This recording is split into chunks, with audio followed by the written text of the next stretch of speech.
প্রিয় লিসেনার্স, আসসালামু আলাইকুম। Feel the real fear with আস।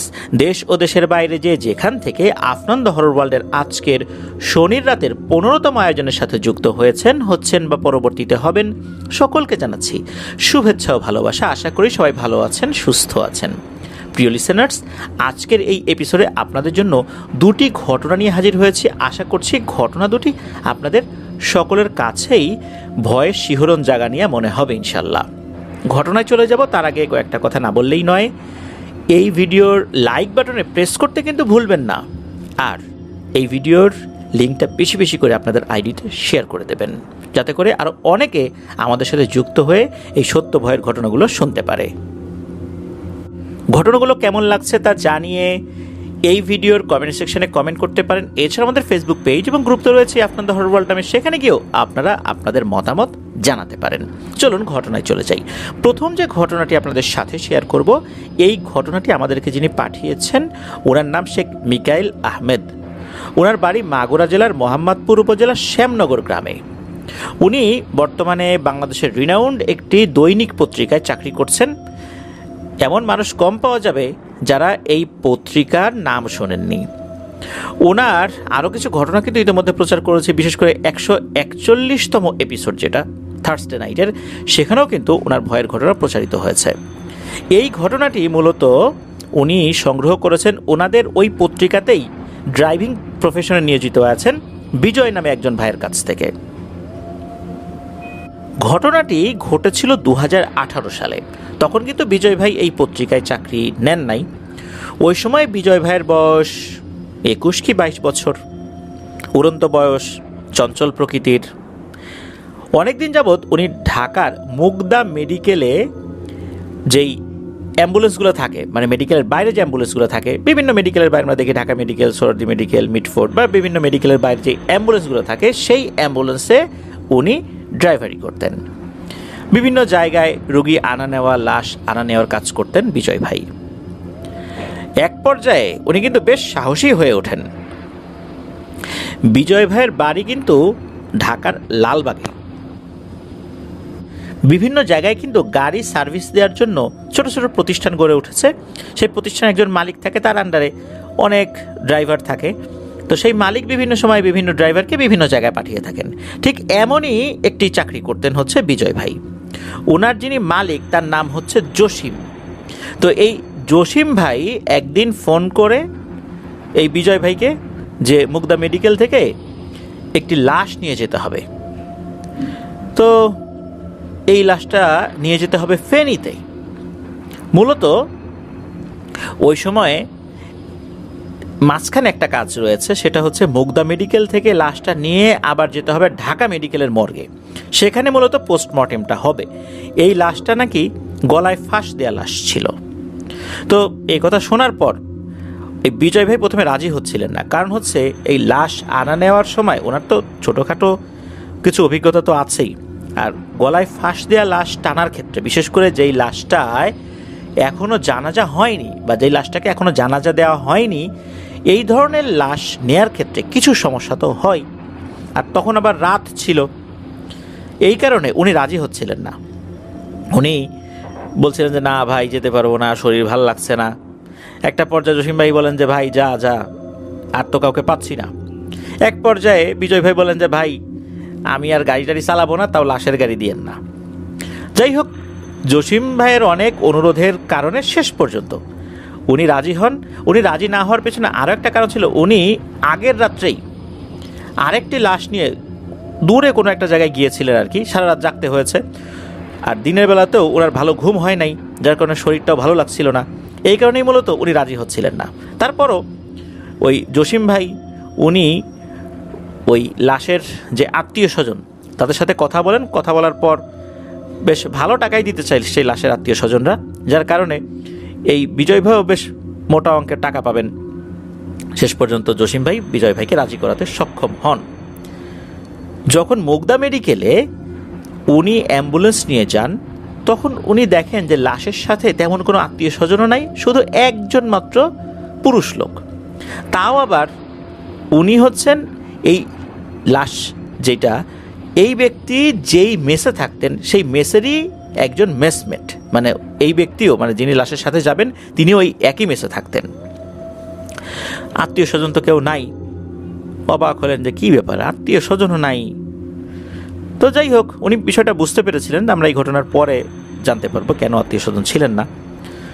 ওখান থেকে ফর্মালিটি শেষ করে অ্যাম্বুলেন্সে লাশ হস্তান্তর করা হয়। এরপর ঢাকা মেডিকেলে যাওয়ার পর সেখান থেকে অল্প সময়ের মধ্যেই পোস্টমর্টম সম্পন্ন হওয়ার পর সেখান থেকে লাশ নিয়ে ওনারা এই দুজনে ফেনীতে যাওয়ার জন্য রওনা দেন। তো ফেনীতে যাওয়ার জন্য যখন রওনা দিয়েছেন, মোটামুটি ফজরের আজানের আগে সেখানে পৌঁছে যাওয়ার কথা, ওরকমই চিন্তা ভাবনা করে তো রওনা দিয়েছেন। গাড়ির স্পিডও ভালোই ছিল, কোনো ধরনের কোনো সমস্যা ছাড়াই অনেকটা পথ ওনারা চলে আসেন। তবে ওনারা ভেতরের দিকের কোনো শর্টকাট রাস্তা ধরেন নাই। রাত 12টার দিকে মূলত ওনারা ঢাকা থেকে বের হয়েছেন অ্যাম্বুলেন্স নিয়ে। অনেকগুলো কাগজপত্র তো লাগে, কিছু জরুরি কাগজপত্র লাগে, ডেথ সার্টিফিকেট লাগে। তো এই ডেথ সার্টিফিকেট ছাড়া তো বিভিন্ন ধরনের সমস্যা হয়। এটাও যারা মারা গিয়েছে যাদের পরিবারে তারা বুঝতে পারবেন যে এই ডেথ সার্টিফিকেটগুলো খুব গুরুত্বপূর্ণ। তো উনি যখন মেয়র হানিফ ফ্লাইওভার পার হয়েছেন, এরপর থেকেই অ্যাম্বুলেন্সটি কেমন যেন ভার ভার মনে হচ্ছিল। মনে হচ্ছে যে অ্যাম্বুলেন্সের ভেতরে না, মনে হচ্ছে অ্যাম্বুলেন্সের ছাদের উপরে ভারী কিছু আছে।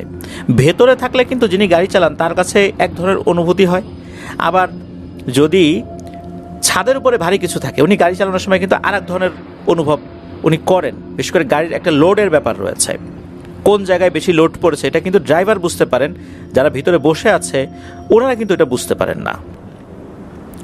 এছাড়া ওনার কাছে অন্য কোনো ধরনের কোনো সমস্যা মনে হচ্ছিল না। তো ওনারা তো আর কোনো শর্টকাট পথ দিয়ে যান নাই, এখন যেটা 4 লেন রাস্তা রয়েছে ঢাকা টু চিটাগাং ওই রাস্তা দিয়ে ওনারা যাচ্ছেন। আর গ্রামের রাস্তা দিয়ে যদি ওনারা যেতে চান তাহলে কিন্তু অনেক রিস্ক হয়ে যাওয়ার সম্ভাবনা থাকে, অ্যাম্বুলেন্স হাইজ্যাক হওয়ার সম্ভাবনাও থাকে। এছাড়া যেহেতু লাশের গাড়ি, অনেক প্যারানরমাল সমস্যা তো হতেই পারে।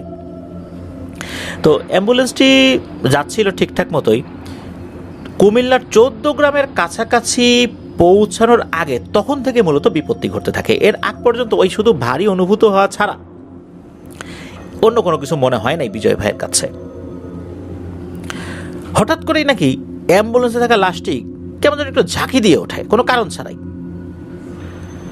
আর তখনই লাশের সাথে থাকা, পিছনে বসা ছিল যেই ভদ্রলোক যিনি ওই একই মেসে থাকতেন, ওই মেসমেট, উনি তো ভয় পেয়ে গেছেন। সাথে সাথে ওই লোকটা বলেন যে বিজয় ভাই অ্যাম্বুলেন্সটা থামান, আমি সামনে আসব। তখন রাস্তার একটা সাইডে অ্যাম্বুলেন্সটা থামায়। ওই ভদ্রলোক লাশটা পেছনে ওইভাবে রেখেই উনি বাইরে বের হয়ে ড্রাইভিং সিটের পাশের যে সিট সেখানে এসে বসেন। এরপর আবার গাড়ি চলতে থাকে। এরপর বিজয় ভাই ওই ভদ্রলোককে জিজ্ঞেস করেন যে কি ভাই সামনে আসলেন, কোনো সমস্যা নাকি? তখন ওই লোক বলছে যে না তেমন কিছু না, এমনিতে আসলাম আর কি, কেমন যেন লাগছিল তো, একা একা বসে আছি আপনি সামনে, এই জন্য আর কি। আবার আপনি যদি ঘুমায় যান এই জন্য চিন্তা করলাম সামনে আসে আপনার সাথে একটু কথা টথা বলি আর কি, আমারও ভাল লাগছিল না। তো উনি তো সামনে আসছেন। মূলত এই বিজয় ভাই বুঝতে পেরেছিলেন কোনো না কোনো সমস্যা তো অবশ্যই হয়েছে। তাহলে এতটা পথ চলে আসলেন, কুমিল্লার 14 গ্রামের কাছে এসে আবার উনি সামনে আসলেন। বিশেষ করে ওই ঝাঁকিটা হওয়ার পরেই ঘটনাটা ঘটেছে। তো ওনারা তো গাড়ি নিয়ে যাচ্ছেন। কিছু দূর সামনে যাওয়ার পর বিজয় ভাইয়ের কাছে মনে হতে থাকে পেছন থেকে ফিসফিস করে বিজয় ভাইকে কে যেন ডাকছে, বিজয় ভাইয়ের নাম ধরে, এই বিজয়, এই বিজয়, এভাবে। তবে মনে হচ্ছে একদম কানের কাছে মুখ লাগাইয়ে ডাকছে। আর একদম কানের কাছে এসে মুখ লাগিয়ে যদি কেউ কথা বলে মুখ থেকে কিন্তু এক ধরনের বাতাস কিন্তু অনুভূত হয়। উনি এটাও ফিল করছিলেন যে ওনার কানের এত কাছে এসে মুখ নিয়ে এই বিজয়, এই বিজয় বলছেন যে সেই মুখের বাতাসটা ওনার কানে এসে লাগছে। এরপর হঠাৎ করেই অ্যাম্বুলেন্সটি আস্তে আস্তে স্লো হতে থাকে। স্লো হতে থাকার কারণটা বুঝতে পারছিলেন না, তবে গাড়ির যে মিটার সেই মিটারে দেখছিলেন যে স্পিড মিটারে কিন্তু বেশি দেখাচ্ছে, কিন্তু গাড়ি স্লো চলছে। আর গাড়ি মারাত্মক ভারী হয়ে গেছে বলে মনে হচ্ছে। আর সেই একই ভারীর যেই জায়গাটা, বিশেষ করে গাড়ির উপরিভাগে, ওনার কাছে তখনও সেটাই মনে হচ্ছিল গাড়ির ভেতরে ভার না, গাড়ির উপরিভাগে ভার। মনে হচ্ছে যে অদৃশ্য কোনো কিছু পুরো গাড়িটাকে ধরে এখনই আছাড় মেরে একদম বিপর্যস্ত করে ফেলবে।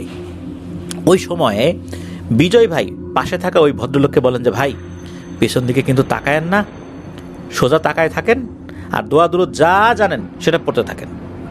তখন আবার ওই ভদ্রলোক বলে, আরে ভাই কি বলেন, এমনিতেই আমি পাচ্ছি ভয়ে পেছন থেকে সামনে চলে আসলাম, আপনি আবার এই কথা বলছেন, ভয় তো আমাকে আরও বাড়াই দিলেন, কি হয়েছে বলেন তো?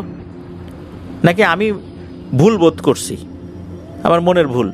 তখন বিজয় ভাই বলেন, আরে ও কিছু না, এ লাশ নিয়ে যাইতে গেলে একটু সমস্যা হয়, আর এটার অভিজ্ঞতা আমার আছে, আল্লাহ ভরসা, দোয়া দরুদ পড়তে থাকেন, ইনশাল্লাহ কোনো সমস্যা হবে না, আমরা তো আর কোনো অপরাধ করি না, আমরা তো ভালো কাজই করতেছি, নিশ্চয়ই আল্লাহ আমাদেরকে হেফাজত করবেন। তো এটা বলে উনি তো গাড়ি চালানো শুরু করেছেন। তো হয় কি, রাত তখন 3:30 কি 3:45 এইরকম আর কি। কুমিল্লার 14 গ্রামের কাছে একটা গোল চক্কর রয়েছে, ওখানে যখন পৌঁছেছেন আশেপাশে তাকিয়ে দেখেন যে রাস্তার দুধারে শুনশান মাঠ ছাড়া আর কিছুই দেখা যাচ্ছে না, বা অন্ধকারে যতটুকু মনে হচ্ছে আর কি। আর রাস্তার আশেপাশে অনেক বড় বড় গাছ রয়েছে, চাঁদনি রাত ছিল। ওই সময় আশেপাশে কোনো মানুষজন দেখা যাচ্ছিল না। ওনারা যখন ওই গোল চক্করে এসেছেন, ওই গোল চক্করে এসে মনে হচ্ছে গাড়িটা আপনা আপনি চতুর্দিকে ঘুরতে শুরু করেছে, মানে গোল চক্করে এসে বৃত্তাকারে গাড়ি ঘুরছে। ওখানে তো কয়েকটা রাস্তা রয়েছে, ওখান থেকে যে কোন দিকে যাবেন কোনোভাবে বুঝতে পারছেন না। অথচ ওই জায়গায় বিজয় ভাই অনেকবার এসেছেন, উনি বারবার খালি ওই দিক দিয়ে ঘুরছেন, ওই দিক দিয়ে ঘুরছেন। আর ওই সময় কিন্তু ঢাকা চিটাগাং হাইওয়েতে সবসময় ট্রাক চলে, বাস চলে, এটা যারা দেখেছেন বা ওই রাস্তার আশেপাশে যাদের বাড়িঘর বা ওই রাস্তা দিয়ে যারা চলাফেরা করেছেন তারা কিন্তু জানেন যে প্রতি রাত্রেই হাজার হাজার ট্রাক কিন্তু চিটাগাং থেকে ঢাকার দিকে রওনা দেয়, সারা রাত ধরে চলে। আবার ব্যক্তিগত গাড়ি তো রয়েছেই, তারপরে নাইট কোচগুলো রয়েছে, এগুলো কিন্তু সারাক্ষণ চলতে থাকে। কিন্তু ওনারা যে ঘুরছেন ওই দিক দিয়ে, ওখানে কাউকে দেখতে পাচ্ছেন না, কোনো গাড়ি ঘোড়াও কিন্তু আসা যাওয়া করছে না। এইভাবে ওনারা ঘুরছেন, বিজয় ভাই কোন দিকে যাবেন বুঝতে পারছেন না, মনে হচ্ছে উনি একটা গোলক ধাঁধায় পড়ে গেছেন। ওই সময়ে একজন ব্যক্তিকে ওনারা দেখেন, মিডিয়াম বয়সের একজন ভদ্রলোক। লোকটা ওই গোল চক্করের পাশ দিয়ে হেঁটে যাচ্ছে। বিজয় ভাই তখন গাড়িটা থামিয়ে ওই লোকটিকে জিজ্ঞেস করেন যে ভাই, এই যে দেখেন তো এই ঠিকানায় আমরা যাব, ওই লাশের যে ঠিকানাটা ওটা বের করে দেখেন আর কি, বলেন তো এদিক দিয়ে কোন দিকে যাব, রাস্তাটা আমি কেমন যেন চিনতে পারছি না, আমরা কি ঠিক পথে আছি? তখন ওই মিডিয়াম বয়সের লোকটি বিজয় ভাইকে বলেন যে আপনারা তো একই জায়গাতেই ঘুরতেছেন দেখতেছি অনেকক্ষণ ধরে, তো ঠিক রাস্তায় আসেন, তবে এখন সোজা গিয়ে ওই যে বামের যে রাস্তাটা দেখতে পাচ্ছেন ওইদিকে ঢুকে যান, এটাই আপনাদের রাস্তা। আর এই জায়গাটাতে এতক্ষণ ধরে ঘোরাটা তো আপনাদের উচিত হচ্ছে না, জায়গাটা কিন্তু ভালো না, দ্রুত এখান থেকে চলে যান, একটু পরে ফজর আজান দেবে, আজান দিলে আল্লাহর রহমতের কোনো সমস্যা নাই। এ কথা বলে ওই লোকটি ওনার মতো করে চলে গেলেন। বিজয় ভাইয়ের কাছে মনে হয়েছে সমস্যাটা এখানেই শেষ, কিন্তু না, সমস্যা এখানেই শেষ নয়, রহস্য সামনে আরও রয়েছে, যে রহস্য আরও ঘনীভূত হবে। চলুন এরপরে কি হলো আমরা শুনি। তো ওই লোকটার দেখানো পথেই বিজয় ভাই উনি গাড়িটা চালিয়ে দেন। যখনই ওই পথ দিয়ে কিছুটা এগিয়েছেন, মানে আধা কিলোমিটারও না, হঠাৎ করেই ওনার গাড়ির পেছনের একটা চাকা পাংচার হয়ে যায়। এবার তো ওনারা দুজনেই বেশ ভয় পেয়ে যান। কি হলো, এটা একটা নতুন চাকা ছিল, নতুন চাকা লাগিয়েছেন, হঠাৎ করে পাংচার হওয়ার কথা নয়। মূলত অতি ভারের কারণেই বা ওয়েটের কারণেই এই সমস্যাটা হয়েছে বলে ধারণা করেন। গাড়িতে স্পেয়ার চাকা ছিল। সাহস করে দ্রুত নেমে এই বিজয় ভাই আর ওই ভদ্রলোক ওনারা 10 থেকে 15 মিনিটের মধ্যেই গাড়ির চাকাটা পরিবর্তন করে ফেলেন। ওই সময় কিন্তু আশপাশ থেকে অনেক গাড়ি ঘোড়া পার হচ্ছিল, ট্রাক পার হচ্ছিল, বাস পার হচ্ছিল, এটা কিন্তু ওনারা দেখেছেন। তো আবার ওনারা গাড়ি চালানো শুরু করেন। বেশ অনেকটা পথ যাওয়ার পর, মানে কুমিল্লা যে শহরটা, এই শহরের একদম কাছাকাছি চলে এসেছেন, এমন সময় আর একটা চাকা পাংচার হয়ে যায়। প্রথমে তো ডান চাকা পাংচার হয়েছিল পেছনেরটা, এরপর বাম চাকাটা পাংচার হয়ে যায়। মনে হচ্ছে অদৃশ্য কোনো শক্তি তাদের গাড়িটাকে আটকে রেখেছে এবং চেষ্টা করছে কোনোভাবেই যেন লাশটা আর আগাতে না পারে এই গাড়ির মাধ্যমে। একটা সমস্যা হয়েই চলেছে। এখন সমস্যা কি, যে ওই অ্যাম্বুলেন্সের স্পেয়ার চাকা ছিল একটা, সেটাতে ওনারা লাগিয়ে ফেলেছেন ইতোমধ্যে। এখন আর একটা চাকা, এইটা ওনারা কোথায় পাবেন? এটা তো একটা বড় সমস্যা হয়ে গেল। এখন আরেকটা চাকা তো নাই। এর মধ্যে কি হয়, ওই লাশের শরীর থেকে এক ধরনের বোটকা গন্ধ বের হচ্ছে, যেটা এতক্ষণ ছিল না। এত অল্প সময়ে কিন্তু লাশের শরীর থেকে এই ধরনের গন্ধ বের হওয়ার কথা নয়, কিন্তু এমনটা হচ্ছে। এরপর অ্যাম্বুলেন্সটা এত ভারী হয়েছে যে অ্যাম্বুলেন্সটা যেই জায়গাটা ওনারা দাঁড় করেছিলেন তার থেকে রাস্তার আরেকটু সাইডে দাঁড় করানোর দরকার ছিল। এই জন্য চিন্তা করেছেন যে অ্যাম্বুলেন্স একটু ধাক্কিয়ে এক পাশে নিয়ে আসি। ওনারা কোনোভাবেই ওই অ্যাম্বুলেন্সটা ধাক্কিয়ে আগাতে বা এগিয়ে নিয়ে যাওয়ার চেষ্টা করলেও ওনারা সেটাতে সক্ষম হচ্ছিলেন না। কারণ হচ্ছে মনে হচ্ছে এই অ্যাম্বুলেন্সে পাথর ঢোকানো হয়েছে, যার কারণে প্রচণ্ড ভারী হয়ে গেছে। তারপরও অনেক কষ্টে একটা জায়গায় ওনারা নিয়ে আসেন। আর তখন দুজনে মিলেই সিদ্ধান্ত নেন যে ওনারা তো শহরের কাছাকাছি চলে এসেছেন, ফজরের আজানের আগ পর্যন্ত ওনারা গাড়িতেই বসে থাকবেন, নড়াচড়া করবেন না, আর আল্লাহকে ডাকতে থাকবেন। আজান দিলে চাকা ঠিক করে আনবেন। কারণ এই ঢাকা চিটাগাং হাইওয়েতে বিভিন্ন জায়গায় কিন্তু বিভিন্ন গ্যারেজ রয়েছে যারা সারা রাতি খোলা থাকে। কারণ সারা রাতি গাড়ি ঘোড়া চলাচল করে তো বিভিন্ন ধরনের সমস্যা হতে পারে গাড়ির, এই জন্য অনেক গ্যারেজ সারা রাতি খোলা থাকে রাস্তার পাশে। চিন্তা করছেন ফজর আজানের পর ওই গাড়িটা ঠিক করে ওনারা আনবেন। ওনারা গাড়ির মধ্যে মোটামুটি আধা ঘন্টার মতো অপেক্ষা করেন। এরপরই ওনাদের কানে ভেসে আসে ফজরের আজান। এরপর বিজয় ভাই উনি ওই নষ্ট যেই চাকাটা ছিল ওই চাকাটা নিয়ে চলে যান। মূলত ওটাকেই উনি সারিয়ে আনবেন। এরপর ওইটা নষ্ট যেই চাকাটা আছে ওইটাকে খুলে মেরামত করা চাকাটা লাগিয়ে দেবেন। এই জন্য উনি ওই চাকাটা নিয়ে শহরের উদ্দেশ্যে রওনা হয়ে যান। তো শহরে যেতে ওনার বেশি সমস্যা হয় নাই, কারণ রানিং যে গাড়িগুলো আছে ওই গাড়িগুলোতে হাত উঁচু করলেই তারা থেমে যায়, বুঝতে পারে যে কোনো একটা সমস্যা হয়েছে। তো ওভাবে উনি চলে যান। আর ওই যে যিনি ভদ্রলোক গাড়িতে ছিলেন উনি কি করেছেন, গাড়ি থেকে নেমে দাঁড়িয়ে আছেন। ওনার আর গাড়ির ভিতরে বসে থাকার মতো সাহস ছিল না, উনি নেমে দাঁড়িয়ে থাকেন। এদিকে বিজয় ভাই শহরে চলে যান। খুব অল্প সময়ের মধ্যেই উনি আবার চাকাটা ঠিক করে চলে আসেন। আসার পর 10 মিনিটের মধ্যে আবার চাকা চেঞ্জ করে রওনা দেন। রওনা দেওয়ার পর ওনারা দেখলেন যে আর মোটামুটি 50 কিলোমিটার দূরে আছেন ওই ঠিকানা থেকে, মানে যেখানে লাশটা নিয়ে যেতে হবে। ওনারা কাছাকাছি চলে যাওয়ার পর মানুষের কাছে জিজ্ঞাসা করতে করতে ওই লাশের বাড়িতে গিয়ে ওনারা পৌঁছান। যখন অ্যাম্বুলেন্সটি ওই বাড়ির সামনে গিয়ে দাঁড়ায়, এরপর যখন পেছনের ওই ব্যাগডালা খুলতে হবে, লাশটা বের করতে হবে, স্ট্রেচারের উপর তো লাশটা আছে, যখন লাশটা ওই বাড়ির মধ্যে ঢোকানো হলো তখন বিজয় ভাই চমকে উঠলেন। উনি দেখলেন যে ওই বাড়ির পাশেই বড় একটা গাছ ছিল। ওটা যে কি গাছ, আম গাছ বা এরকম কিছু একটা হবে, বা জাম গাছের মতো কিছু একটা হবে আর কি। মনে হলো মোটা একটা কাঁচা ডাল মরমর শব্দে ভেঙে পড়ল নিচে।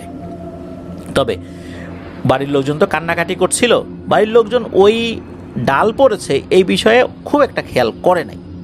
কিন্তু বিজয় ভাইয়ের কাছে মনে হলো যে কোনো একটা দমকা বাতাস গাড়ির উপরিভাগ থেকে মনে হলো শা করে ওই দিকে গেল, আর তখনই ডাল ভেঙে পড়ল। লাশটার মুখ কিন্তু উনি দেখেন নাই। এই যে এতটা সময় নিয়ে আসা হয়েছে উনি কিন্তু লাশের মুখ দেখেন নাই।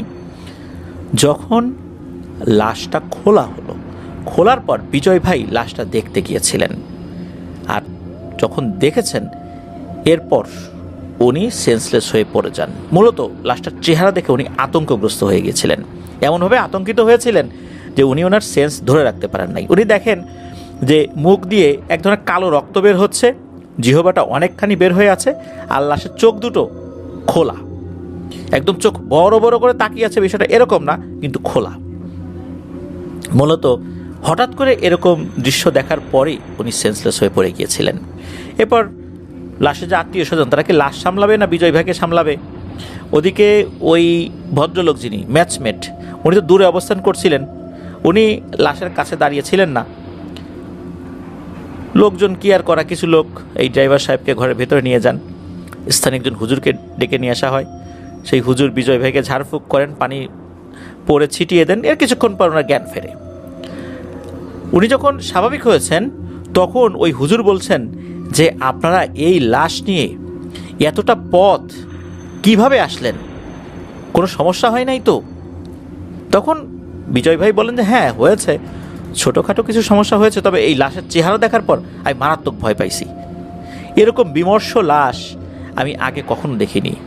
তার চোখ দেখে মনে হচ্ছিল এই চোখ অনেক কিছু বলতে চাচ্ছে কিন্তু বলতে পারে নাই। তার মধ্যে অনেক ক্ষোভ ছিল যেটা সে প্রকাশ করতে পারে নাই। এটা কিন্তু বিজয় ভাইয়ের কাছে মনে হয়েছে। যাই হোক, এরপর বিজয় ভাই ওই বাড়িতেই উনি গোসল করেন। এরপর উনি রওনা দেন। তবে গোসলের আগে উনি ওনার অ্যাম্বুলেন্সটি ধুয়ে পরিষ্কার করে ফেলেছিলেন। তারপর উনি ঢাকার উদ্দেশ্যে রওনা করেন। উনি যখন রওনা করবেন এর আগে ওই বাড়ির পাশেই আরেকজন প্রতিবেশীর কাছে কিছু তথ্য নিলেন যে লাশটা যার উনি কী কারণে মারা গিয়েছিলেন। তখন লোকটি বলেন উনি পারিবারিক চাপের প্রেক্ষিতে মূলত এই ঘটনাটি ঘটিয়েছেন বলে ওনারা অনুমান করেন। কারণ হচ্ছে এই ছেলেটির সাথে একটি মেয়ের সম্পর্ক ছিল, কিন্তু কোনোভাবেই এই ছেলের পরিবার ওই মেয়ের সাথে বিয়ে দিতে রাজি ছিল না। একটা পর্যায়ে এসে ওই ছেলের পরিবার তাদের পছন্দ করা আর এক মেয়ের সাথে একরকম জোর করেই এই ছেলেটির সাথে বিয়ে পড়িয়ে দেয়। কিন্তু এই ছেলেটা কোনোভাবেই তার নতুন স্ত্রীকে মেনে নিতে পারছিলেন না। আর তার নতুন স্ত্রীও তার সাথে বিভিন্ন বিষয়ে কথা কাটাকাটি করত। উনিও এই বিয়েতে সম্মতি যেহেতু দেন নাই, ওনার কোনো আগ্রহই ছিল না, যার কারণে ছোট ছোট বিষয়েও অনেক ঝগড়াঝাটি হতো। মূলত এই ঝগড়াঝাটির একটা পর্যায়েই এই ছেলেটা গলায় ফাঁস দিয়ে সুইসাইড করে। সে মূলত ওই সময় মেসে ছিল ঢাকাতে। এই কারণেই তার আশেপাশে আত্মীয় স্বজন ছিল না, আর তার অমতে বিয়ে দেওয়ার কারণে উনি ওনার আত্মীয় স্বজনদের সাথে, মা বাবার সাথে, ভাই বোনদের সাথে একটু কমই যোগাযোগ রাখতেন। এই জন্যই মূলত ওখানে আত্মীয় স্বজন ওইভাবে উপস্থিত ছিল না। তো এই বিষয়টা জানতে পারেন। এরপর উনি অ্যাম্বুলেন্সটা যখন ঢাকায় নিয়ে আসেন, এরপর যে জসিম ভাই ওনার যিনি গুরু আর কি, যার আন্ডারে উনি ছিলেন, তাকে বলে দেন যে ভাই আমি আর অ্যাম্বুলেন্স চালাবো না, আমি অন্য কাজ করব, অন্য গাড়ি চালাবো। এরপর উনি তো অ্যাম্বুলেন্স চালানো ছেড়ে দিলেন। মাঝে মাঝেই ঘুমের ভিতরে বা হঠাৎ করে ওনার চোখের সামনে সেই লাশের বিমর্ষ চেহারাটা ভেসে উঠত। তো এটা ওনার দীর্ঘদিন ছিল আর কি, বেশ অনেকদিনই উনি এই প্রবলেমটা সাফার করেছেন বা ফেস করেছেন। আল্লাহর রহমতে এখন ঠিক হয়ে গেছে। উনি বর্তমানে যেই প্রফেশনে আছেন সেটা তো আমরা শুরুতেই বলেছি। তো এটাই ছিল ঘটনা। প্রিয় লিসেনার্স, আমরা এই ঘটনায় যে বিষয়টা জানতে পারলাম বা বুঝতে পারলাম একটা বিষয়, সেটা হচ্ছে যে এই গাড়িটার ভেতরে কিন্তু কোনো অশরীরী বা সুপার ন্যাচারাল এন্টিটি ঢোকে নাই। গাড়িটা ছাদের উপরে ছিল, যার কারণে এই গাড়িটা অস্বাভাবিক রকমের একটা লোড বহন করছিল। আর ওই যে বাতাসটা সা করে গিয়ে গাছের ডাল ভেঙে ফেললো, এটা কিন্তু শুধু বিজয় ভাই খেয়াল করেছিলেন ওই সময়। পরে অবশ্য উনি বলেছিলেন বাড়ির অন্য আত্মীয় স্বজনদের কাছে যে উনি এটা দেখেছেন। বেশ করে হুজুর যখন বলেছেন যে লাশটা নিয়ে কীভাবে আসলেন, তখন গাড়ির টায়ার পাংচার হয়ে যাওয়া থেকে শুরু করে নিয়ে যে কয়েকটি ঘটনা ঘটেছিল সেটা উনি জানান আর কি। তো এটাই ছিল ঘটনা।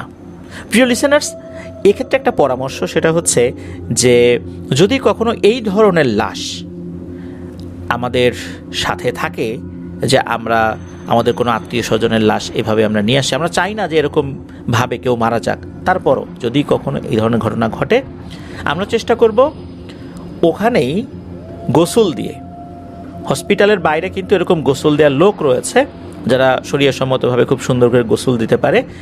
গোসল দিয়ে কাফন পরিয়ে ওখানে স্থানীয়ভাবে যদি ছোট্ট আকারে একটা জানাজা করা যায়, সেটা করিয়ে যদি আমরা লাশটা নিয়ে আসতে পারি, আল্লাহর অশেষ রহমতে ইনশাল্লাহ এই ধরনের সুপার ন্যাচারাল এন্টিটিগুলো বিরক্ত করতে সুযোগ খুবই কম পাবে আল্লাহর রহমতে। আর এগুলো করার পরেও কখনো যে ঘটনা ঘটে না তা কিন্তু না। আমি কিন্তু এর আগেও আমার খুব কাছের একজন আত্মীয় যিনি এভাবে মারা গিয়েছিলেন, তার লাশটা বাগেরহাটে নামাই দেওয়ার পর ফেরার পথে আমরা কিন্তু ছোট্ট একটা সমস্যা ফেস করেছিলাম। এটাও আমি এর আগে বলেছিলাম, যার কারণে আমি এই বিষয়ে এখন আর অবতারণা করতে চাই না। তো আল্লাহর অশেষ রহমতে আলহামদুলিল্লাহ ওই সময় বড় ধরনের কোনো সমস্যা হয়নি। তবে এতটুকু বলবো যে যিনি গাড়ি চালাচ্ছিলেন উনি হঠাৎ করে অনুভব করেন যে ওনার স্টিয়ারিংয়ের উপরে কোনো একটা অদৃশ্য শক্তি হাত রেখে গাড়িটা বাম সাইডে খাদের মধ্যে নামাই দেওয়ার চেষ্টা করছে।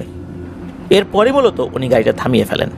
আর তারিখটা ছিল 2024 সালের জানুয়ারি মাসের 6 তারিখ রাতের বেলা, যখন বাগেরহাটে যাচ্ছিলাম। পরের দিন 7ই জানুয়ারি নির্বাচন ছিল, আপনাদের মনে আছে 2024 সালের 7 জানুয়ারি নির্বাচন, যেটা ওইটা ছিল রাস্তাঘাট ছিল একদম ফাঁকা, কোনো গাড়ি ঘোড়া ছিল না, একদম শুনশান, একদম খুলনা বাগেরহাট থেকে ঢাকা পর্যন্ত কোনো গাড়ি রাস্তায় ছিল না বলতে হবে। শুধু নির্বাচনের ডিউটি সংক্রান্ত কিছু গাড়ি মাঝে মাঝে আসা যাওয়া করতে দেখেছি, তারপর পুলিশের 1-2টা গাড়ি দেখেছি, এছাড়া পুরো এত পথে কোনো গাড়ি ওরকম ছিল না বললেই চলে। তো এটাই ছিল ঘটনা। প্রিয় লিসেনার্স, চলুন আমরা চলে যাব আমাদের এবারের এপিসোডের দ্বিতীয় এবং শেষ ঘটনায়। প্রিয় লিসেনার্স,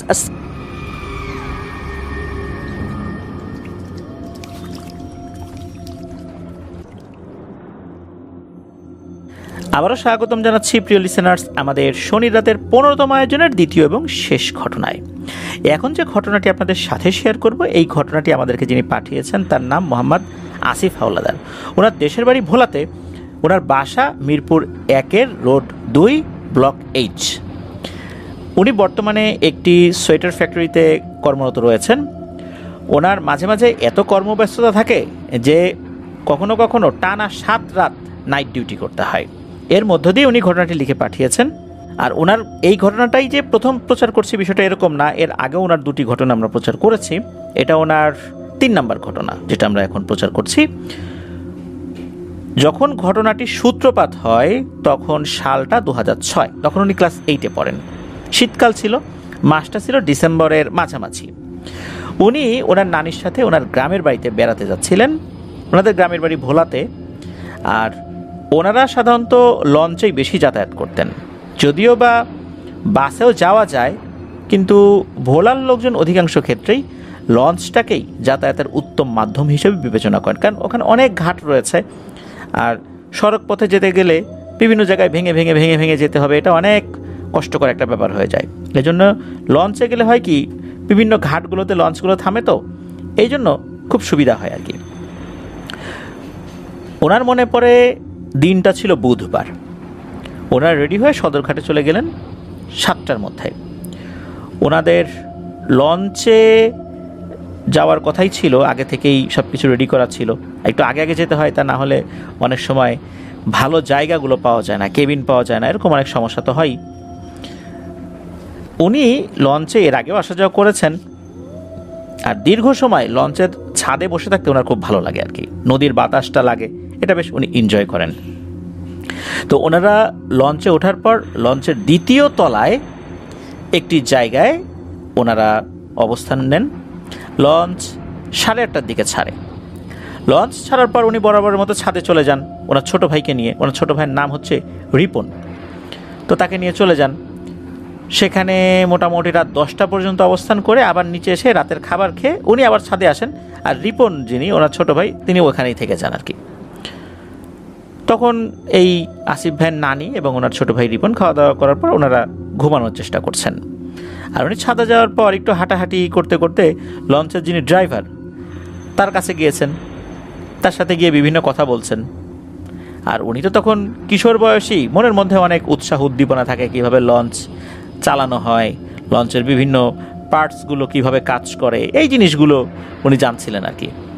তো এভাবেই একটা সময় লঞ্চ যখন মেঘনা নদীর মাঝামাঝি চলে আসে, তখন ড্রাইভার বলছে যে, বাবা তুমি যাও, যা শুয়ে পড়ো, নদীর এখন মাঝামাঝি আছি তো, তোমরা কিশোর বয়সী, এত রাত্রে এভাবে বাইরে একা একা হাঁটাহাঁটি করা ভালো না, যাও যে শুয়ে পড়ো।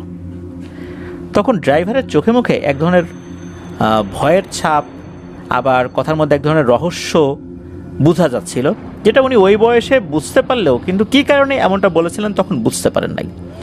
উনি তখন ওখান থেকে নিচে চলে আসেন, এসে দেখেন যে ওনার নানি এবং ওনার ভাই রিপন গভীর ঘুমে আচ্ছন্ন। উনি ওখানে কিছুক্ষণ শুয়ে থাকেন, ঘুম আসছিল না। এরপর উনি চিন্তা করেন আবার ছাদ থেকে একটু হেঁটে আসি। উনি যখন ছাদে উঠেছেন তখন দেখলেন যে ওখানে উনি ছাড়া, মানে আসিফ ভাই ছাড়া আর কেউ নাই। উনি ছাদের রেলিং ধরে এক সাইডে এক জায়গায় দাঁড়িয়ে আছেন।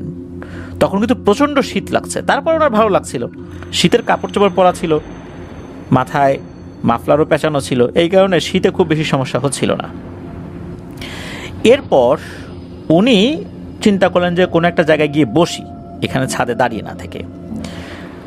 ওখানে যে কেবিনগুলো থাকে, কেবিনগুলোর দুই সাইডে কিন্তু হাঁটার জন্য রাস্তা থাকে, সেই সাইডেও আবার রেলিং থাকে, আবার রেলিংয়ের পাশে লোহার চেয়ারগুলো কিন্তু ফিক্সড করে লাগানো থাকে আর কি, একদম ফিক্সড করে, মানে ঝালাই করে লাগানো থাকে। লঞ্চ দুললেও ওই চেয়ার কিন্তু লঞ্চের সাথেই দোলে, কিন্তু পড়ে যায় না, মানে একদম ফিক্সড করে দেয়া লোহার চেয়ারগুলো। তো উনি কি করেছেন, একটা চেয়ারে গিয়ে বসেছেন, ছাদ থেকে কিন্তু নেমে ওই কেবিনের পাশে একটা চেয়ারে বসেছেন। ওখানে বাতাসটা একটু কম লাগে, তাতে করে ঠান্ডাও একটু কম লাগে। তো উনি যেই চেয়ারটাতে বসেছেন, ওনার ঠিক দুই চেয়ার সামনে মনে হলো কোন একটা মেয়ে বসে আছে।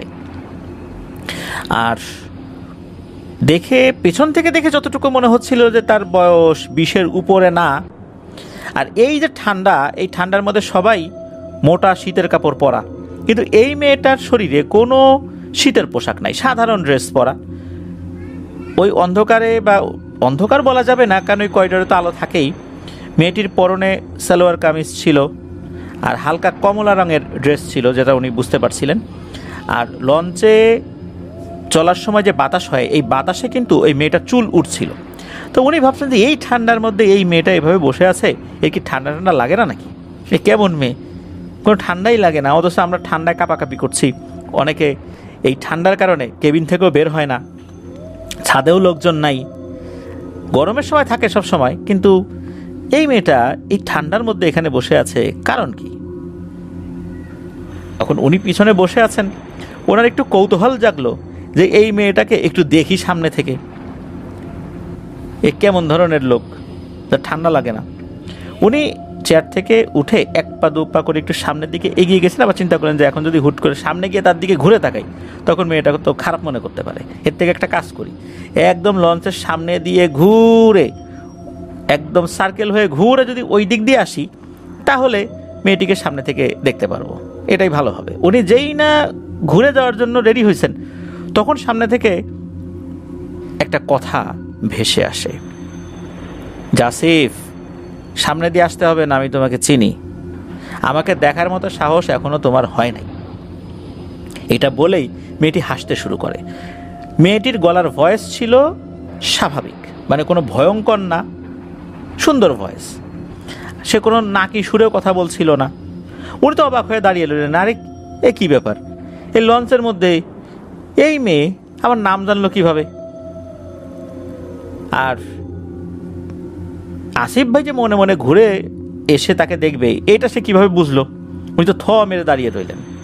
এই হাড় কাঁপা শীতের মধ্যে ওনার শরীর দিয়ে ঘাম ঝরতে শুরু করে, আর তখনই উনি প্রচণ্ড জোরে একটা চিৎকার দেন এবং সেখানেই অজ্ঞান হয়ে পড়ে থাকেন। ওনার হুঁশ ফিরতেই দেখেন যে উনি লঞ্চের দ্বিতীয় তলায় ওনার নানির পাশে শুয়ে আছেন। তখন ওনার নানি বলছেন যে ওনার নানির যখন ঘুম ভেঙে যায়, তখন দেখেন যে এই আসিফ ভাই এখনও আসেন নাই, নিচে আসেন নাই। ঘড়িতে দেখে রাত 2টোর মতো বাজে। তখন ওনার নানি এই রিপন, যে তার যে ছোটো ভাই, আসিফ ভাই ছোটো ভাই, তাকে ঘুম থেকে চলে যায়, দেখতো তোর বড় ভাই কী করে, এত রাত হয়ে গেল এখনও আসলো না, এত রাত পর্যন্ত বাইরে থাকলেও ঠান্ডা লেগে যাবে।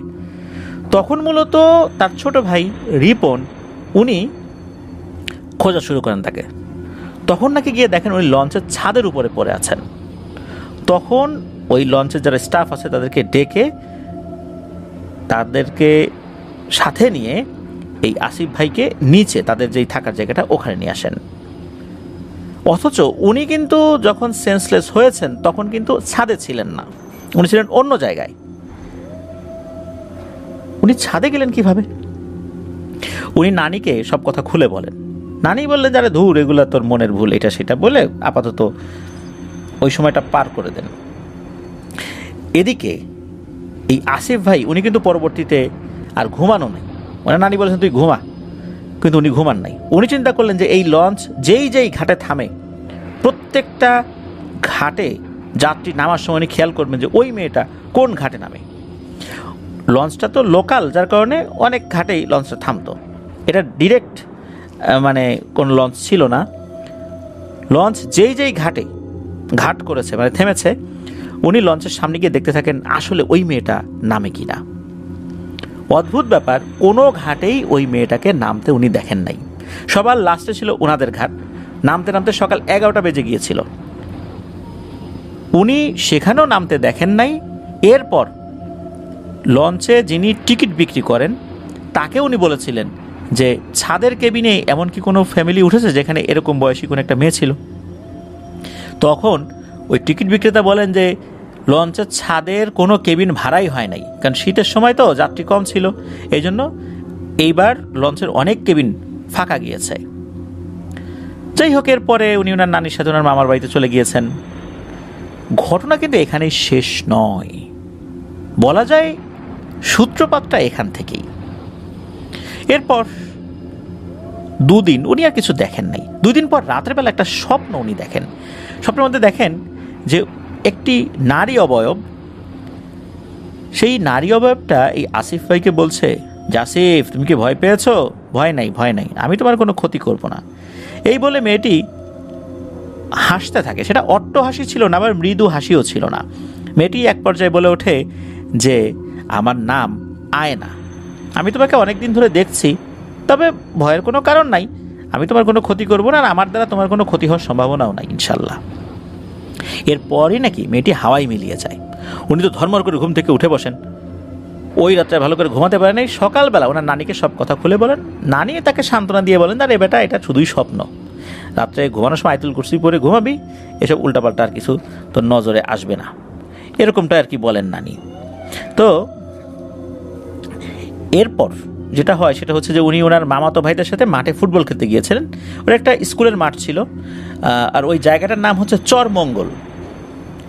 ওই স্কুলটা এখনও আছে, ওটা একটা সরকারি প্রাথমিক বিদ্যালয়। তো খেলার মাঝে হঠাৎ করে উনি পায়ে ব্যথা পেয়েছেন, প্রচণ্ড ব্যথায় সেখানেই বসে পড়েছেন। তারপর কয়েক মিনিট পার হয়েছে, এর মধ্যে দেখেন যে ওনার বড় মামা, নানি, মামি সবাই দৌড়াতে দৌড়াতে মাঠের দিকে আসছে। উনি তো অবাক, আরে এরা সবাই একসাথে মাঠে কেন? যখন ওরা কাছে চলে আসছে তখন বড় মামা বলেন যে আমি তো বাজারে দোকানে ছিলাম, তখন একটি বোরকা পরা মেয়ে এসে আমাকে বলতেছে যে আপনি এখানে, আর ওইদিকে আপনার বড় ভাগ্নের পা ভেঙে মাঠে পড়েছে, তাড়াতাড়ি যান, তাড়াতাড়ি যান। এটা শুনে আমি তো ওই মেয়েটাকে বলি যে তা নয় গেলাম, কিন্তু তুমি কে? তোমাকে তো আগে কখনো দেখছি বলে মনে পড়ে না, তুমি কোন বাড়ির মেয়ে গো? আর আমার ভাগ্নেকে তুমি কি করেছেন? ও তো এখানে খুব একটা বেশি আসে না। তখন ওই মেয়েটি বলে যে আপনার এত কিছু জানতে হবে না, যান যান আপনার ভাগিনার কাছে যান। এই বলেই নাকি ওই মেয়েটা নদীর দিকে হাঁটতে শুরু করে। আর বোরকা পরা, মুখ আটকানো থাকার কারণে মেয়েটার চেহারা কিন্তু বড় মামা দেখতে পান নাই বলে জানান। উনি আর বেশি কিছু না ভেবে সোজা মাঠের দিকে দৌড় দেওয়া শুরু করেছেন। উনি যখন মাঠের কাছাকাছি আসছেন তখন এসে দেখে যে ওনার পরিবারের আরও অনেকেই দৌড়ায় আসতেছে। উনি আবার জিজ্ঞেস আরে তোমরা কোথায় যাচ্ছ? এরা আবার বলে অন্য কথা। এরা বলে যে আরে তুমি কোত্থেকে এরকম হন্তদন্ত হয়ে আসতেছ? উনি আবার বলেন যে এরকম একটা মেয়ে বলল। মামার কথা শুনে আবার বাড়ির অন্য সদস্যরা তার দিকে হা করে তাকায় আছে যে বলো কি? বাড়ির অন্য সদস্যরা বলছে যে ওনারা ঘরে বসেছিলেন, হঠাৎ করে একটা বোরকা পরা, মুখ আটকানো মেয়ে এসে বলতেছে যে আপনারা এখানে বসে আছেন, আসিফ হয়ে যে মাঠে পা ভেঙে পড়ে আছে আর আপনারা গল্প করতেছেন, যান যান যান, তাড়াতাড়ি যান, তাড়াতাড়ি যান, মাঠে যান। এই বলেই নাকি ওই মেয়েটা জঙ্গলের দিকে হাঁটতে হাঁটতে মিলিয়ে গেল।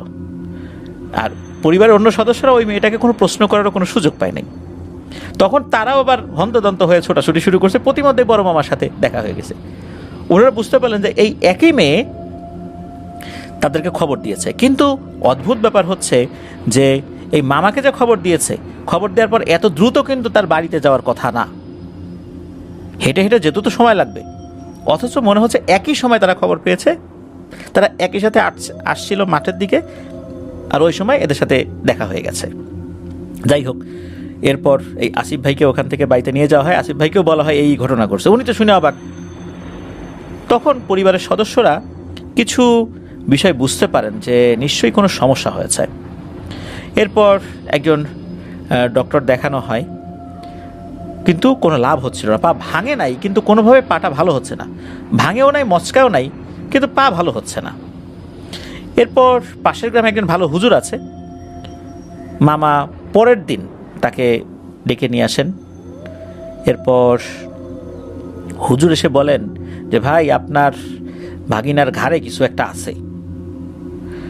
আর এরপর ওই হুজুরও এই আসিফ ভাইকে জিজ্ঞেস করেন, আচ্ছা তুমি কি তাকে কখনো দেখেছো? উনি বলেন, না তো দেখি নাই। আসলে ওই যেই লঞ্চের ওই বিষয়টা, এই বিষয়টা উনি তখনও অতটা ক্লিয়ার ছিলেন না, যার কারণে উনি না বলে দিয়েছিলেন। আর বিষয়টা তখন কিছুটা আন্দাজ করতে পারলে ওই হুজুরকে বলা ঠিক হবে কি না এটা উনি বুঝতে পারছিলেন না। হুজুর তখন আর কিছু না বলে যখন চলে যাচ্ছিলেন, এরপর ওনার মামাকে, মানে আসিফ ভাইয়ের মামাকে বলেন যে, ভাই আপনি রাতের বেলা আমার সাথে একটু দেখা করেন, আপনার সাথে একটু কথা আছে। এরপর রাতের বেলা যখন মামা তার সাথে দেখা করেন, তখন ওই হুজুর বলেন যে, আমি আমার অনুগত কিছু জিনদের মাধ্যমে জানতে পেরেছি যে ওর সাথে একটা মহিলা জিনের আনাগোনা রয়েছে, তার নাম আয়না। কিন্তু ওর অন্য কোনো উদ্দেশ্য নেই, যেমন ওকে ওর দেশে নিয়ে যাওয়া, ওকে বিয়ে করা বা এরকম কোনো কিছু না। এমনিতে সে থাকে, ঘোরাফেরা করে, সে আপনার ভাগিনার কোনো ক্ষতি করবে না। তখন নাকি মামা জিজ্ঞেস করেছে, আচ্ছা এই পরীটা কীভাবে ওর সাথে এলো? তো হুজুর বলেন, সেটা তো জানা যাচ্ছে না, বা সেটা নাকি বলা নিষেধ করে দিয়েছে। কেন এসেছে, কিভাবে এসেছে, এটা নাকি বলা নিষেধ, ওই জিনেরাই নিষেধ করে দিয়েছে, যার কারণে এই বিষয়ে আর কোনো কথা বলা যাবে না। এই পরীটা ভালো, নামাজ কালামি, এছাড়া অন্য কোনো ধরনের কোনো সমস্যা হওয়ার সম্ভাবনা নাই। এরপর তো মামা বাড়িতে ফেরত আসেন, এই বিষয় নিয়ে আর কোনো ঝাড়ফুঁকও করানো হয় নাই, অন্য কোনো কিছু করাও হয় নাই। ওই রাত্রে উনি ঘুমিয়েছিলেন, হঠাৎ করে এই আসিফ ভাইয়ের ঘুম ভেঙে যায় কোনো শব্দের কারণে। উনি আধো ঘুম আধো জাগ্রত অবস্থায় দেখেন যে একটা বোরখা পরা মেয়ে ওনার পায়ের কাছে বসে আছে, আর ওনার ভাঙা পা, মানে আসলে ভাঙে নাই, মচকায়ও নাই, কিন্তু ভালো হচ্ছিল না, মানে ব্যথা কমে না। তো ওই জায়গায় মনে হচ্ছে যে কি যেন পরে ফু দিচ্ছে, মুখ আটকানো, চেহারা দেখতে পারেন নাই উনি। এবং ওই অবস্থাতে ওনাকে বলছে যে, ভয় পেও না আসিফ, আমি আয়না, ভালো হয়ে যাবে ইনশাল্লাহ, তুমি ঘুমায় পড়ো, কাল সকালবেলা দেখবা তুমি ইনশাল্লাহ ঠিক হয়ে গেছো। পরদিন উনি দেখেন যে সত্যি উনি ভালো হয়ে গেছেন। তবে ওই মেয়েটা নাকি ওই সময় বলেছিল যে, তোমার পা ভালো হয়ে যাওয়ার পর কিছু গরিব মানুষকে খাইয়ে দিও সাদাকা হিসাবে। এরপরে নাকি ওই মেয়েটা হঠাৎ করে মিলিয়ে যায়। সকালবেলা থেকেই উনি দেখেন যে ওনার পা আলহামদুলিল্লাহ প্রায় অনেকটাই ভালো হয়ে গিয়েছে, সামান্য একটু ব্যথা ছিল, ওতে কিছু না। ওরকম ব্যথা নিয়ে মানুষ হর হামেশাই দৌড়ঝাঁপ করতে পারে। আর রাতের বেলা কি হয়েছে এই বিষয়টা বলেন, যার ওসিয়ত কী ছিল যে গরিব দুঃখীকে খাওয়াতে হবে। তো এটা পরিবারের সদস্যরা জানার পরেই সাথে সাথেই কিন্তু তারা এই কাজটি করেছিলেন। তাই এরপরে ওনার সাথে আর কিছুই হয় না। এরপর অনেক দিন, অনেক বছর চলে গেছে, অনেকটা দিন চলে গেছে। 2013 সালের পরে এই আসিফ ভাই বিয়ে করেছেন। বিয়ের বছরখানেক পরে ওনার স্ত্রীর একটি ছেলে সন্তান হয়। ছেলে সন্তানের বয়স যখন 3 মাস, তখন ওনার ছেলেকে নিয়ে ওনার শ্বশুরবাড়িতে বেড়াতে আসছেন। মানে আসিফ ভাইয়ের শ্বশুরবাড়িতে বেড়াতে আসছেন, সেই জায়গাটা হলো মিরপুর 10-এ। তো রাত্রে যখন ওনারা ঘুমিয়েছিলেন, রাত আনুমানিক তখন 3টা কি 4টা হবে আর কি, হঠাৎ করে এই শাশুড়ি চিৎকার দিয়ে ওঠে যে, এই বাচ্চা কই? তখন কিন্তু আসিফ ভাইয়ের শাশুড়ি, আসিফ ভাইয়ের ওয়াইফ আর ওই বাচ্চাটা মানে আর একটা রুমে ছিল। তো উনি ছিলেন আর এক রুমে। উনি তো চিৎকার দিয়ে ওঠে, এই বাচ্চা কই, বাচ্চা কই? বাচ্চাকে আর খুঁজে পাওয়া যাচ্ছে না। ওনারা মশারিটা নিয়ে ঘুমিয়েছিলেন, কারণ মশার উপদ্রব খুব বেশি ছিল আর কি। তো সবাই তো বাচ্চাকে খুঁজছে, বাচ্চাকে পাওয়া যাচ্ছে না। এদিকে উনি কি করেছেন, মানে আসিফ ভাই যেই খাট থেকে বাচ্চা হারিয়ে গেছে, উনি ওখানে কি মনে করে আবার গিয়েছেন, মশারিটা উঁচু করে মশার ভিতরে ঢুকে কি মনে করে উনি ভেতরে খুঁজছেন। অথচ ওইখানে ওইভাবে খুঁজে তো বাচ্চা পাওয়ার কথা না। অদ্ভুত ব্যাপার, উনি যে কী মনে করে খুঁজছেন উনি নিজেও বলতে পারেন না। হঠাৎ করে চোখ যায়, মশারির তো 4টা কোণা থাকে উপরের দিকে, এক কোণায় মানে যেই জায়গায় দড়ি দিয়ে আর একটা পাশে বা সুতা দিয়ে আর একটা পাশে বেঁধে রাখা হয়েছে আর কি, 4 কোণায় বাঁধা থাকে। তো মনে হচ্ছে ওইখানে মশারির দড়ি বা ওরকম মশারির একটা অংশ দিয়ে পায়ের সাথে পেঁচিয়ে কিছু একটা ঝুলিয়ে রাখা হয়েছে। উনি ভালো করে খেয়াল করেন, আরে এটা তো ওনার ছেলে। মশারির একটা কিনারে তাকে ঝুলিয়ে রাখা হয়েছে, অথচ তার ভারে মশারিটা কিন্তু ঝুঁকে পড়ে নাই। এই বাচ্চা এইভাবে এইখানে কখন আসলো, কিভাবে আসলো? এতক্ষণ তো ছিল না। উনি চিৎকার দিয়ে উঠছেন, এই বাচ্চা পাওয়া গেছে, বাচ্চা পাওয়া গেছে। সবাই চলে আসছে সাথে সাথে, এসে দেখে এই অবস্থা। সবাই তো দেখে অবাক, এইখানে বাচ্চা এইভাবে কিভাবে ঝুলে আছে, মাথা নিচের দিকে দিয়ে, পা উপরের দিকে দিয়ে। আর বাচ্চা একদম চুপচাপ, চোখ খুলে আছে, একদম চুপচাপ, কান্নাকাটিও করছে না। যখনই বাচ্চার মা বাচ্চাকে ধরেছে তখনই বাচ্চা কান্নাকাটি করে উঠেছে আর কি। আর তখন মনে হলো যে ওর চোখ মুখ একদম নীল হয়ে যাচ্ছিল। সাথে সাথে ওখান থেকে নামিয়ে ছেলেকে নিয়ে ওই সময় ওই রাতের বেলায় মিরপুর 10 নম্বর ফকির বাড়ি মসজিদে ওনারা যান। মসজিদটা বেশ বড় আর কি, পাশে হুজুরের ঘর ছিল। হুজুরকে ডেকে তোলেন, হুজুর ঘুম থেকে উঠে আসে, সব কথা বলেন। হুজুর একটু ঝাড়ফুঁক করে দেন, পানি পড়া দিয়ে, ও কিছু না, নিয়ে যাও, কোনো সমস্যা নাই, ইনশাল্লাহ ভালো হয়ে যাবে। আর হুজুর বলে দেন আসিফ ভাইকে যে তোমার শ্বশুরকে একটু পাঠাই দিও কালকে মাগরিবের নামাজের পর, আর তুমিও আইসো, এটা বলে দেন আসিফ ভাইকে। এরপর তো মাগরিবের নামাজের পর শ্বশুরের সাথে উনিও গিয়েছেন। হুজুর তাদেরকে একটা ঘরে ডেকে নিয়ে যান। তখন হুজুর বলেন যে গত রাত্রে একটি দুষ্টু জিন তোমার ছেলেকে ক্ষতি করার জন্য এসেছিল এবং নিয়েও গিয়েছিল। রহস্যজনকভাবে একটি পরহেজগার পরী এসে ওই জিনের হাত থেকে ওই ছেলেটাকে উদ্ধার করে এবং এরপর ওভাবে এসে পইটা রেখে চলে যায়। এরপর আসিফ ভাই বলেন যে আপনি কি ওই পইটার বিষয়ে কিছু জানতে পেরেছেন? তখন হুজুর একটু মুচকি হেসে বলে যে বাবারে, আমার কিছু জিন ছাত্র আছে, ওদের মাধ্যমে জানতে পারছি, ভয়ের কোনো কারণ নাই, কিন্তু পইটা সম্পর্কে আর কোনো তথ্য তোমাকে দেয়া যাবে না। তুমি স্বাভাবিক জীবনযাপন করতেছো, এভাবেই করতে পারবা, ওটা নিয়ে কোনো সমস্যা নাই, কিন্তু এই বিষয়ে খুব বেশি জানাজানি করার চেষ্টা করো না। তো এই ঘটনার সমাপ্তিটা এখানেই হয়। 2020 সালে আসিফ ভাইয়ের একটি কন্যা সন্তান জন্মগ্রহণ করেছে। ওনার এক ছেলে এক মেয়ে। ওনার ছেলে মেয়েকে দুজনকে মাদ্রাসায় লেখাপড়া করাচ্ছেন। উনি ওনার সন্তানদের জন্য দোয়া চেয়েছেন। আর ওনার জীবনে এই পরীর উপস্থিতির কারণে যেই ধরনের সমস্যাগুলো মানুষ ফেস করে বিবাহিত জীবনে বা অন্যান্য যে সমস্যাগুলো, আল্লাহর রহমতে উনি কোনো ধরনের কোনো প্রবলেম ফেস করেন নাই এবং ওনার সাথে ওই ধরনের কোনো ঘটনা ঘটেও না। এই হাতে গোনা কয়েকটা বিষয় ছাড়া আর কোনো ঘটনা ওনার সাথে ঘটে না, যার কারণে উনি 8-10টা স্বাভাবিক মানুষের মতোই দিব্যি জীবনযাপন করতে পারছেন, আলহামদুলিল্লাহ। তো এটি ছিল ঘটনা। তো আমরা দোয়া করি আপনার 2 সন্তানের জন্য, আল্লাহ তাআলা তাদেরকে দ্বীনের একজন দায়ী হিসাবে কবুল নিন। এনারা প্রত্যেকে একজন দায়ী হিসাবে যেন তারা কাজ করতে পারে। আপনি যেই উদ্দেশ্যে তাদেরকে লেখাপড়া করাচ্ছেন, আপনার সেই উদ্দেশ্যকে আল্লাহ তাআলা কবুল করে নিন। প্রিয় লিসেনার্স, আজকের এপিসোড এ পর্যন্তই ছিল। এখন যারা যুক্ত হয়েছেন, যারা পুরো ঘটনাটি শুনলেন, অবশ্যই তারা লাইক বাটনের প্রেস না করে কিন্তু যাবেন না, আর অবশ্যই ভিডিওর লিঙ্কটাও আপনাদের আইডিতে শেয়ার করে দেবেন, এই অনুরোধ থাকবে। প্রিয় লিসেনার্স, আপনারা যারা ঘটনা পাঠাতে চান তা লিখা অথবা রেকর্ড করে যে কোনোভাবেই ঘটনা পাঠাতে পারবেন afnanthehorrorbd@gmail.com এই ইমেল অ্যাড্রেসে। ইমেল অ্যাড্রেসের স্পেলিংটা বলে দিচ্ছি, AFNANTHEHORRORWORLDBD afnanthehorrorbd@gmail.com। স্পেলিংটা আমরা আমাদের ভিডিও ডেসক্রিপশনে দিয়ে রেখেছি, সেখানে গিয়ে স্পেলিংটা চেক করতে পারবেন। প্রিয় লিসেনার্স, আজকের এপিসোড এ পর্যন্তই। আসছে সোমবার হরর নাইট এপিসোডের আরও একটি আয়োজন থাকছে আপনাদের জন্য, সেখানেও দুর্দান্ত কয়েকটি ঘটনা থাকছে। ইনশাল্লাহ ঘটনাগুলো আপনাদের ভালো লাগবে। বিদায় নিচ্ছি, সব ভালো থাকবেন, সুস্থ থাকবেন, আমার জন্য দোয়া করবেন, আমার পরিবারের জন্য দোয়া করবেন, আপনাদের জন্য দোয়া রইল, আপনাদের পরিবারের প্রত্যেকের জন্য দোয়া রইল। মহান আল্লাহ সুবহানাহু ওয়া তাআলা আমাদেরকে ভালো রাখুন, সুস্থ রাখুন, নিরাপদে রাখুন, আফনান দ্য ওয়ার্ল্ডের সাথে রাখুন। আসসালামু আলাইকুম।